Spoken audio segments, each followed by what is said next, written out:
E aí, Gil? O que você fala depois do show? Tô feliz pra caralho, velho. Foi o show da minha vida, foi a estreia da banda, tô feliz demais, velho. Curtiu a voz? Curtiu a voz? Curtiu o Faltou som? um pouquinho lá, mas, meu, a galera representou por mim lá, adorei, foi perfeito. E aí, Bruninho? Ah, velho, você quer perguntar pra mim, velho? Vem na sua luz. Agora sim. Pô, sem palavras, velho. Nervosismo que nós tava antes do show, velho. O bagulho, toda aquela preparação, velho, foi embora, velho. Aí. Pô, curti demais, velho. Vocês estão de parabéns, velho. Fica de fudinha, velho. E aí, Vande, vem com a luz, lava o seu óculos aí. E aí, o que você achou do som? Mano, do caralho, velho. A hora que os caras microfonou o carrão, mano, ó, sem noção. Eu ia falar isso pra você.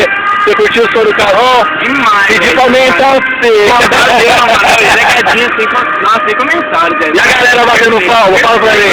Perfeito. Melhor show que eu já vi na minha vida, já fiz, velho. Olha, tem um telespectador aqui. Chega mais pra luz.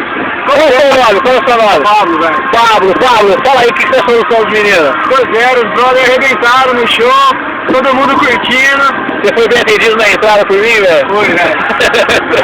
Então.